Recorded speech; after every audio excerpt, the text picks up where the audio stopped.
Lord. Hello, this is Caoimhe Foy, Sound Your Soul podcast. I'd love to introduce Vincent Worster, Phantom, Ghost hunts. Phantom. Ghost hunts. Hello, my name is Caoimhe Foy, Sound Your Soul podcast. I'd love to introduce Vincent Worster, Phantom Ghost Hunts. Thank you very much for joining us. It's been a pleasure. Thank you. Okay. And what would you like to tell the audience about your ghost hunts and what do you experience in the ghosts when you go out? Well, getting involved with the ghosts all started many, many years ago. I think I've always had a connection with spirit. The very first sightings I had of a spirit, I don't know whether I'd mentioned this in the last one. Mhm. I'll tell you again anyway. It all happened when I was about 2 years old. I used to wake up in the night crying. Um, my mum used to come in, try and settle me. I wouldn't settle back down. She used to have to take me into bed with my mum and dad. Used to get in bed with them. Well, this went on for weeks. And my mum said to my dad, well, I think there's something a bit more going on here. I'll have a chat with him. It's a bit more than just nightmares. Anyway, she asked me one day, she said, why do you keep waking up in the middle of the night? What's scaring you? And I said to her, the lady has cold hands. And she said, what lady? I said, the lady that comes in my room after you've gone. Because what happened is my mum used to take me up to bed, used to settle me in bed, and she used to read me a bedtime story. I can still remember it, even though I was very young, because it went on for quite a few years. My mum used to leave after reading me a story, and after she used to leave, another woman used to walk in the bedroom, sit on Wow. my bed, and she'd start reading to me as well. But I can remember looking at her, and I can remember looking at her mouth, and her mouth was moving, but I couldn't hear any words. Apparently, this lady during the night time used to come up to me, and I don't know why, but she was touching me. I don't know whether she was trying to tuck me in or put the covers back over me, where the covers may have come off. I really don't know. I can't remember that, but it used to upset me anyway. And my mum said to me, "What does she look like?" And I thought about it for a moment. I said, "Well, she looks like you, mum. Very Wow. similar face." And I can still remember it, and she did look like my mum as well. Anyway, um, one day, one evening it was just getting dark. And in them days, when the refuge collection, the rubbish man used to collect their bags, what he used to do, they didn't used to collect them from the front of the house. They used to walk down the alleyway to the back of the house and pick the bags up over the fence that you would put down there, the rubbish bags, walk them back down the alleyway again and put them into the refuge truck. Anyway, the next door neighbour, a guy called John, he put his bags down the end of his garden, down near the alleyway for the refuge collection the next morning. As he turned around, he's walking back down his garden towards his house. He noticed there was a light on in my room because my bedroom was the one at the back of the house. And he caught sight of a light and he looked up and he saw my mum looking at him from the bedroom window. So he waved to her. Nothing. She didn't wave back. Nothing at all. So he thought, well, strange. Maybe she didn't see me. So he waved again. And she was just looking at him, but kind of looking through him. Wow. And there was no sort of hello back from me mum or nothing. She was just staring at him. So he thought, oh, maybe I've upset her. Anyway, a couple of days later, he saw my mum outside in the front garden. And he said, Madge, that's her name, Madge, have I upset you? And she said, no, John, why? And he said, well, the other day when I was putting the rubbish sacks at the end of the garden for the refuge collection, I was walking back down the garden. I saw you standing in Vincent's bedroom and I waved to you and you didn't wave back or anything. I waved to you twice, nothing at all. I wonder if I upset you. And she said, no, John. And she thought, what the hell is he going on about? And she said, John, what was I wearing? And he said, oh, he's wearing a red sweater. The thing is, my mum has never owned a red sweater in her life. Wow. So who was that standing at my bedroom that looked like my mum? that didn't wave back to him. Oh, wow. So that was the earliest recollection. From then on, things escalated. I've seen other people in the house. My mum's even seen them, and she never used to believe. And she's seen things in the house, and she's heard things, experienced things. That actual bedroom, she won't even go in there alone at night now after an experience that happened to her. Wow. So that was the earliest thing that's happened to me. As I've got older, things have progressed. I've got more into mediumship.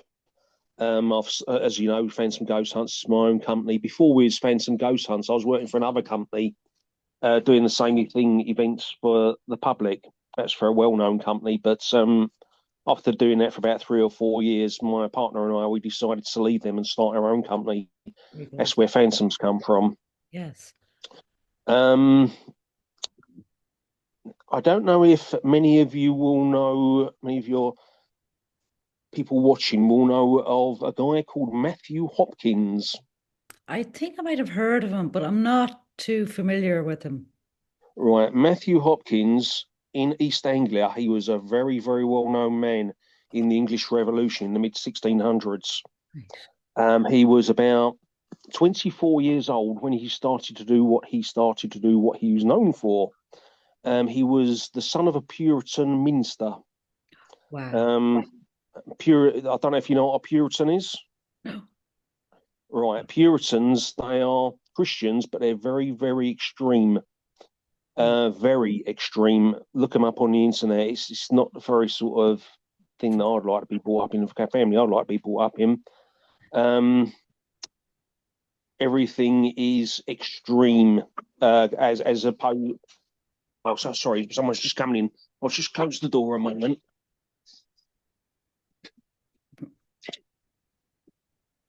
Like things like reading the Bible, you'd be made to read the Bible morning, noon, and night. Okay, okay. Um, Women had a very bad life, particularly they were slaves to the men, really, and they were being told they had to do this, they had to do that. You were to read the Bible, you had to go to church constantly. Um, it wasn't a very nice life. But the Puritans were the ones that went over to America and started Christianity over there. Anyway, getting back to this story, he was the son of a Puritan, so everything was very, very religious all the time. Now, during the English Civil War, that was the time of the witch trials in England. That's the time they were at their height. Now, what he decided to do was him and his friend John Steed, they would ride through East Anglia, go to different towns that had presumed witches. Wow. They would they would take them and basically torture them until they got a confession. Yeah. Once they got the confession out of them, they'd then have the trial and they would be hung. Wow. Now, Matthew Hopkins, he only did this for about 2 years, but in today's money, he made about £1 million. So he was very, very well known. Everyone used to call on Hopkins to get the confession out of these presumed witches. There was about 300 people, men, women, and children, died at his hands. Now, the town I live in, which is in East Anglia, called Manningtree, that's where he lived. He lived not far from where I live now. And there's haunted woods by the name of Furze Hill Woods. He used to go in there, chasing the witches in there. Wow. And some of them he used to hang in there. There's actually a big oak tree called not Old Knobbly. Wow. Old Knobbly, when you see it, it's not like any other tree. It's a very strange looking tree, but witches used to hide. You actually can get in the tree. They used to be able to get in the tree. Now you can climb up the tree and you can sit in it. But in them days, you used to be able to actually get in the tree and hide in it. And people used to hide in Old Knobbly. The tree has been there for 800 years, so it predates the English Revolution. It's been set light to, and it's been struck by lightning several times. Yet it still blooms every year. It comes out. Some people say it's protected by magic, witchcraft. Anyway, if you go into the Furze Hill Woods down by Old Knobbly, um, we've done this several times at night. The spirits there. There's about 300 spirits in that woods. Some of them are people who used to live on the land. Some of them are the presumed witches that ran in there and were being hidden by the people that lived there to try and save them from being hung and what have you. Now, if you go to Old Nobbley during the night time, it's okay at first. You can communicate by Ouija board with spirits. They'll come out willingly and they'll talk to you. But you pretty much most times around about 9 p.m., the energy changes. Wow. The spirits that are there disappear, and the energy that does turn up is Matthew Hopkins. Oof. Now we've been there with a Ouija board before. He always signs in the same way, just with a single M. He won't spell out his full name. He Wow. just moves the planchette over to M. That's him. Wow. We've had many conversations with him now. Me being a witch as well, he absolutely hates me. Wow. Um, I've had arguments with him, telling him the way that he's done things, the way he used to do things was evil. He's not a man of God. He's a man of Satan, basically. The terror and the nastiness, the false accusations he got out of people, torturing them into confession. He still thinks he's doing the right thing, and he said if he could do it again, he would. And I've had quite a few conversations with him. He's not a nice man. He likes children as well, young children. We're talking about paedophile. In them days, it was no one. Paedophilia in those days was, it used to happen, and it was brushed under the carpet. It's disgusting, but there you go. I mean, I'm talking about young children he was interested in as well as like older girls. Yeah. But yeah, I've had a lot of conversations with him. Nasty man, nasty, nasty man. I told him that when I pass over and I'm in spirit myself, I'm going to go there and I'm going to have it out with him. I'm going to have a word with the people. I'm going to have a word with the spirits that are there. I'm going to teach them how to fight back because they're still Okay. scared of him. He still goes there and terrorizes them. He's a bastard. Yeah. But there you go. Yeah. Very good. That's a fascinating story. No, I mean, I really love the way you're talking about him, and it's just um it's a horrible story to hear. It's really shocking. Shocking to, Mm, for kids and adults and everything. It's and how that happened and how he turned nasty and mean and probably wanted power back, like when he did this. And it's very interesting how um, uh, you talked about him like this. Um, and it's just a highlight probably what was going on, you know. mm. And it's Yeah, I mean, it wasn't just East Anglia as well. It was all over the British Isles and further afield in other countries. Witch hunting was going on. yeah, But obviously, I live around here. This is the one I know about, and he's probably the most prolific one in the UK at the time. He only done it for about 2 years, and then he fell ill and he died. Good. He's good. about 26, 27 when he died. Wow, wow. Yeah, they're not sure exactly how he died. They think it might have been tuberculosis, but they're Okay, not 100% sure.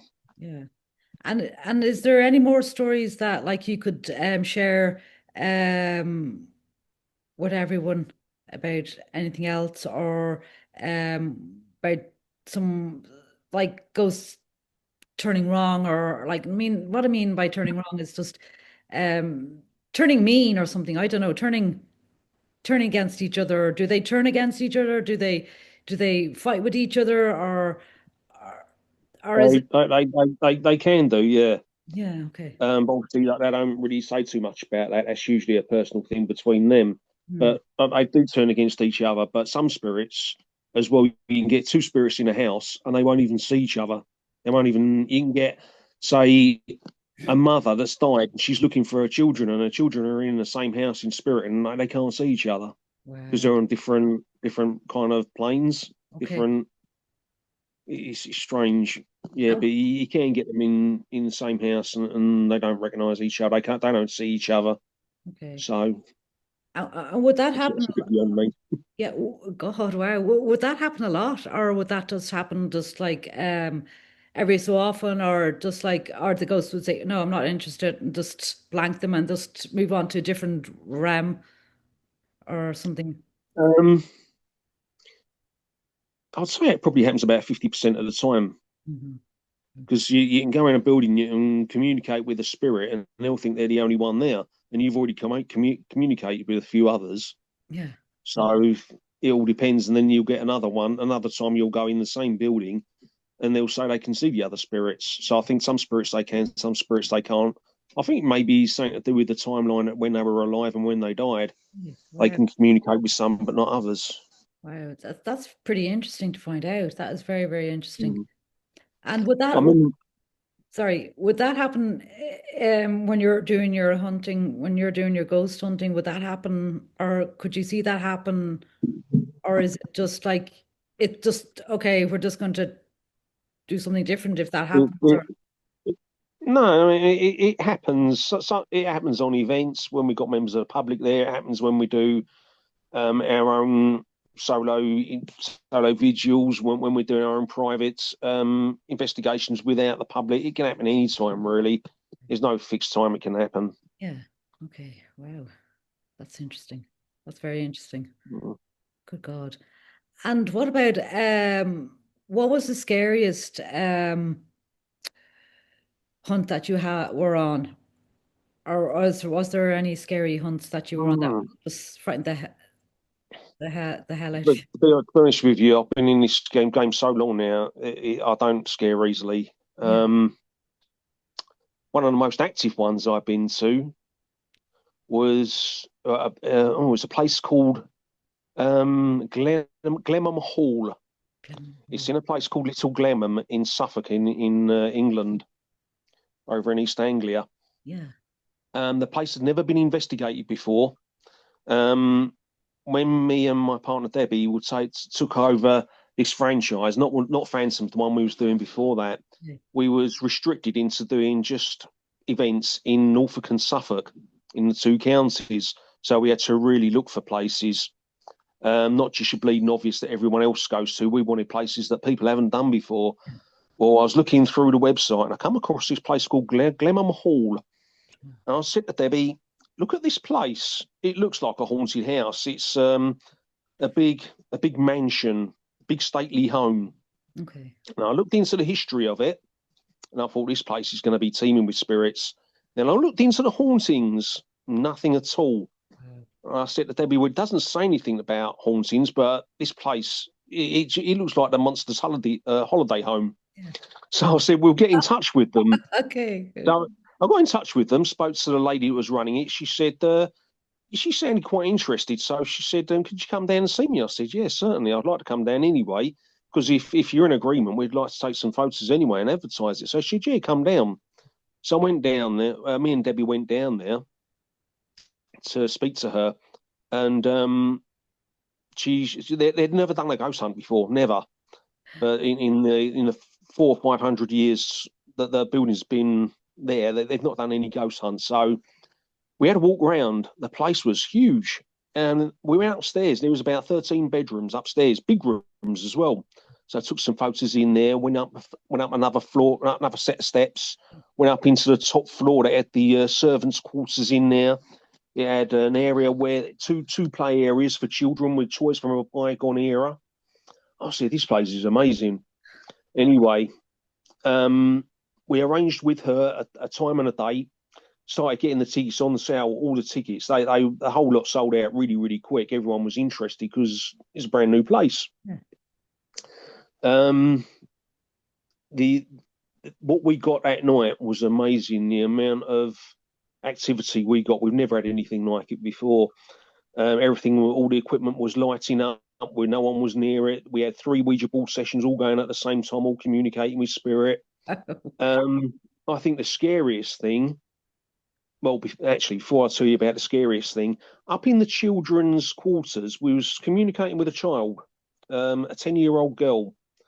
We was only communicating with her for a few minutes and she left. Another spirit came onto the board. Um, we found out he was nasty. Ooh. He had actually murdered someone, one of the other servants. He murdered her. And he also used to brutalize the children in life, and he's doing it in death as well. Very, very nasty character. So I told him what I thought of him. Yeah. He took an instant disliking to me because I told him what I thought. Anyway, later on in the night, we went with our medium and the guests. We all went downstairs into the cellars, and we was down there. We was only down there for about 10, 15 minutes, and our medium was calling out. Everyone was quiet. Our medium was calling out to spirit. All of a sudden, everyone heard it. This unearthly, demonic growl. Some people were like, "Oh my God, what was that?" It was horrible. It was loud and it was horrible. It sounded like it's coming from the ceiling. Right. So my medium did say yes, it was that nasty one that you made contact with earlier, Vinny. I said, "Oh, okay, thanks for that." Jeez. But Wow. yeah, that's probably one of the most active places we've ever been. Um, as I say, scary. It takes a lot to scare me. I think maybe the scariest thing I've ever done on my own. There's a place called Landguard Fort, Okay. an old fort in Felixstowe in England. Um, I've been there a couple of times to look at the place and arrange it with my partner. Mhm. And there's these not underground cellars. It's like it's above ground. It's tunnels. These tunnels are lit up, but I'll ask the lights to be turned off on the night. Went through there with the guests and our medium, made contact with someone. He wasn't a very nice person. Later on in the night, I thought, right, I'm going to go through there on my own, have a go, test myself. So Right. I waited till the guests were having their tea break. I said to my partner, right, I'm going to go and find the tunnels now. Found the entrance to the tunnels. I was nervous. I thought, do I go there in there or not? The lights were all off. Yeah. We made contact with a spirit that wasn't very nice. I was apprehensive, but I thought, no, I'm going to do it. Test myself. All I had was me little torch, so to see where I was going. I walked through there. I'd say I was pooping my pants. I really was. It was really, really scary. But I done it. Got to one end, then turned around and walked back through the other end. It's probably about a 10-minute walk either way. So I got it, but it was spooky as hell. It really was. I bet it was. God Almighty, I'd be shaking like a leaf Mm. if I walked past there now. And there was no light. There was no light whatsoever. It was just No, like just. oh, yeah, all the lights in the tunnels was being turned off. The only light I had was my torch, because otherwise I wouldn't have been able to see where I was going. Wow. So just a little torch light, and then that was it. Just walked through with that. Moving my torch about. Is there anything here? Oh my God, that's crazy. Wow. You could feel the spirit in there anyway. You feel the energy in there. You knew that was around, but you don't know exactly where they are. You just feel energy around you. Oh my God, So that was spooky, but that is there you crazy. go. Oh my God, I mean, if I walk through the tunnel, I'll be like this, like shaking like a leaf. Yeah, yeah. I mean, shake like like this, so yeah. I mean, I know my levels of scaredness. I know my levels where where I get really scared. My whole body shakes. Hmm. I just have to sit down and go breathe because I just wouldn't be able to handle it. But it's okay. It's okay. Well, Um. what we do on our events actually, we do a thing called a face your fear challenge. Oh, What we do during the course of the night, we call out, right, we're going to do the face your fear challenge now. Who's interested? You might see one or two hands go up. That's about it. Usually, people don't want to do it. What it is, we take the person yeah. and we put them in one of the most haunted, scariest parts of the venue. We take their phone off them, their torch off them, and they sit in complete darkness for 15 minutes on their own. Yeah. We shut the door, leave them in there. And the thing is, you can't just sit there and be quiet and hope for the best. You've got to call out to spirit. Yeah. That's the agreement. You've got to sit there, you've got to call out, is there anyone there? Can you come forward? Can you touch me on the shoulder? Can you let me know that you're here? Can you touch something? Can you tap? Things like that, they've got to say, they've got to be calling out. Okay. Now, what we do is if we put them in a room, we'll close the door, but we'll leave some on the other side of the door. So if they get too scared, they can always call out and we'll quickly Yeah. open the door, turn the light on, and get them out. Yeah. That's not happened yet. People normally do stay there, although we don't get many people that want to do it. A lot of people are, no, no, no, I'm not doing that. So one of the places we went to recently is called it's a castle, Wisbeach Castle. Wisbeach Castle has got tunnels. Okay. Um, so we went in the tunnels. We was getting in quite a bit of activity in the tunnels when the Face Your Fear challenge happened. There was three people. There was a mother and daughter and a young lad. The mother and daughter, when they realised, well, they was in there and they realised how scary it looked in there, and they realised they were going to be split up. Wow. Like they turned around and said, no, no, we can't do it. So they both scarpered, and the young lad done it on his own. I was right proud of him. He done really well. Good. So it was good. That's something we just thrown in an extra thing, and if they do it, we give them a certificate, Wow. Phantom Ghost Hunt certificates. Say I completed the challenge on my own. Oh, that's brilliant. I love it. I love that. And like, is the room small or would it be big? Or like when you go into it, is the room usually a big room or a small room or and then you're on the other side Um, or it's it depends where we are really. I mean, when we went to the Wisbeach Castle, it was tunnels. okay. A week before that, we was at Valence House. That was in the cellar. Mhm. Sometimes it can be a room. It's usually not a big room, but it's not a small room. It's an average size room. It can be a bedroom. It can be a kitchen. Wherever we think is a really dark. It could be a really really dark place and it's going to be quite active. Yes, yes, that's brilliant. Wow. That's interesting to find out. That's interesting. That's very, very interesting now. I wouldn't mind actually doing that. And Mm. Because I'll be the other side of the door. yeah. Yes, I go, let me out. Jesus, so I know I'd like to actually try it and see what happens. I would actually like to do it Mm.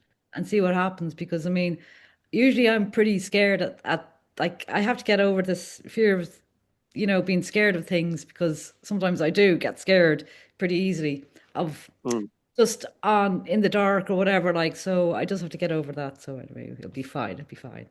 But I'd That's love, why it's called a face your fear challenge. yes, that's true. That is true. I know. But it'll be fine, it'll be fine, it'll be fine. My God.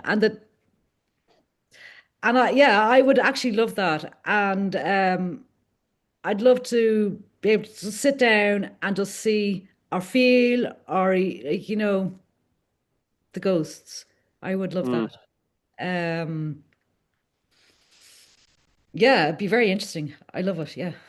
And do you get a lot of like when you go to all your events, do you get like a lot of oh there's nothing here like or are you just wasted a journey or well not wasted journey like yeah With ghost hunt events, which we have the members of the public there, 99% of the time we'll go to the venue beforehand and yeah we'll okay make sure we can feel anything there. If we don't feel anything, we think it's going to be a washout, yeah. then we won't hold an event there. We're not going to let people spend their hard-earned cash going there when we know there's it's pretty dead there. Don't think that's really fair. So we'll go there and test it out first, see for ourselves if we can feel the energy, and we'll try and make a little bit of contact while we're there. Try and do a little bit of calling out in our head, seeing what we're feeling. Um, with a private one, when we go just as a team, just as the Phantom Ghost Hunts team, you never know what you're going to get. Okay. It could be quite active, but we usually go even on our own ones. We go to a place that we think we might be quite active anyway. And it's just luck of the draw if we get a good day, a good night, or a bad night, really. Um, then we do our spiritual clearances at Okay. people's homes. They're people that have think they've got spirits in their house. Can we go there? Yeah. Because they're scared. Yeah. We'll go there. Again, we don't know what we're walking into. It could be 99% of the time there are spirits there. They're usually not too bad. We can clear them quite easily. Some of them are quite happy to go over when we explain to them um, that they're not supposed to be there and there is a better place for them in the spirit world, which as heaven, and open the doorway for them to go through. Some of them are nasty. They put up a fight. I've had that before. They put up a fight. They won't want to go. But we always get rid of them anyway. The harder ones to get rid of are the very, very dark demonic ones. They will put up a fight. They're particularly difficult to get rid of, but it can be done. It can be done. Um, Going back to, I think it was last year, we had a phone call from a lady, lived in London. She said that her and her son, who lives with her, are being attacked at night by this thing. She said, I'm sure it's a demon. She said she had some people come around from the church to do an exorcism. She said, but when they come round, she saw it outside. It moved outside to get away from what was going on. And then after they had gone, it came back in the house and started attacking them again. She said she'd been pinned down in the bed at night and attacked. They're being scratched. Yeah. Things are being thrown about. So I said, okay, then. We went there. It was a human spirit. It wasn't a demonic. It was a human spirit. Particularly nasty. He knew them when she was a child, and he used to terrorize her then because he gave us his name, and she told me his name. He told me his name, and I told it to her. She said, "Oh my God, I know who that is." It was someone from her past when she was a child, a very, very evil, nasty man that used to torment them and terrorize them and scare her and her sister. Um, yeah, he was not very nice. Even when we was there, the young son got scratched. He showed us his scratch. He went, "Ow!" We heard him scream out, and he come running down the stairs. And he said, "Oh, she just scratched me." And we said, "Where?" And he said, "There, it's on my neck." And you see this scratch was coming up on his neck. It was starting to bleed. So I confronted this man. I said, you're not supposed to be here. All I got was a lot of FUs and F-offs, Yeah, things like that. I said, right, you're not going to be here after tonight. You're going. No, I'm not going anywhere. I'm staying here. I said, no, you're not. You are going. yeah. I'm going to send you away, and you won't be coming back. You can't do that. He said, I can do that. He said, no, you can't. I said, is that a challenge? He said, yes. I said, right, challenge accepted. He left. Right. My I God. got rid of him. And like Got so, rid of him. yeah, so when spirits talk or demons talk, whatever, is it like a really, is it a different voice or is it their same voice or is it just like, like really, Mm. Well, it's two ways of communicating, which I do. One of them is Ouija board, so you won't know the voice anyway. You